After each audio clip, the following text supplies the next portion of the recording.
بسم اللہ الرحمن الرحیم۔ السلام علیکم محترم ناظرین۔ ایک بار نبی کریم نے ایک یہودی سے چند دینار قرضہ لیا۔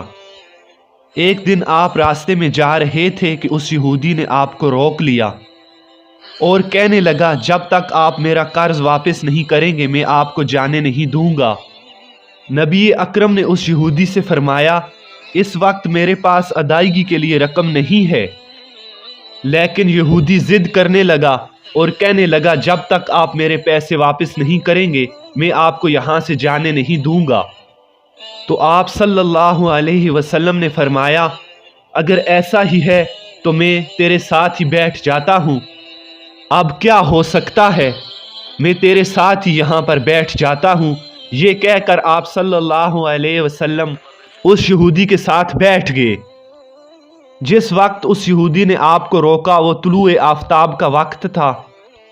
جیسے جیسے وقت گزرا آپ صلی اللہ علیہ وسلم کے ساتھی وہاں جمع ہونا شروع ہو گئے اور اس یہودی کی یہ حرکت دیکھ کر وہ بڑے پریشان ہوئے اور غصہ کرنے لگے اور اس یہودی کو ڈرانے دمکانے لگے۔ صحابہ نے فیصلہ کیا کہ اس یہودی کو قتل کر دیں، لیکن آپ علیہ السلام نے جب دیکھا تو اپنے اصحاب کو روک دیا اور فرمایا کہ تم دور چلے جاؤ، یہ میرا اور اس یہودی کا معاملہ ہے۔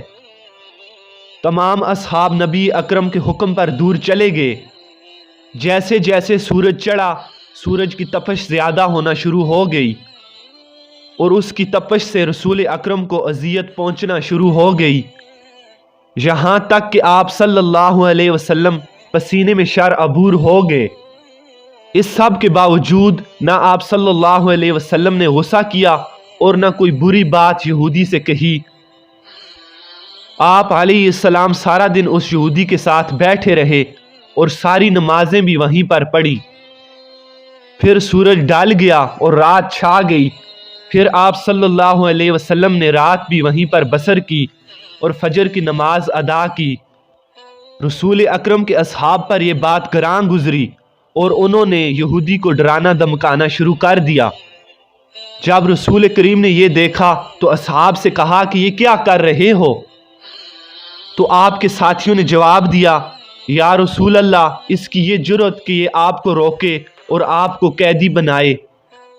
آپ صلی اللہ علیہ وسلم نے اصحاب سے فرمایا کہ میں اس لیے نہیں بھیجا گیا ہوں کہ میں کسی پر ظلم کروں، تم دور چلے جاؤ، یہ میرا اور اس یہودی کا معاملہ ہے۔ جب اگلے دن کا سورج چڑھا تو اس یہودی نے کلمہ پڑھ لیا اور رسول اکرم سے معافی مانگنے لگا اور کہنے لگا یا رسول اللہ میں اپنی دولت کا ایک حصہ خدا کی راہ میں دیتا ہوں، میں نے آپ کو اس لیے نہیں روکا تھا کہ میں آپ کی توہین کروں، بلکہ میں آپ کا صبر دیکھنا چاہتا تھا، میں آپ کے صبر کو آزما رہا تھا، کیونکہ میں نے تورات میں یہ آپ کی خوبی پڑھی تھی کہ محمد بن عبداللہ مکہ میں پیدا ہوگا اور طیبہ کی طرف ہجرت کرے گا، وہ بڑا صبر والا ہوگا اور کوئی سخت بات نہیں کہے گا، وہ کبھی جھوٹ نہیں بولے گا بلکہ لوگوں پر رحم کرنے والا ہوگا۔ اس طرح کر کے میں نے تورات کی تصدیق کی ہے کہ اس میں جو بھی لکھا ہے وہ سچ لکھا ہے۔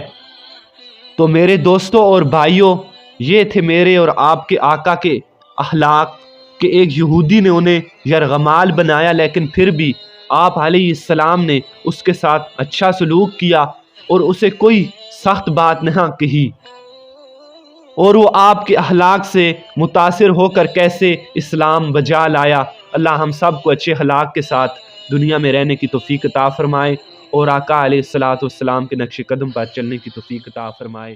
اللہ حافظ۔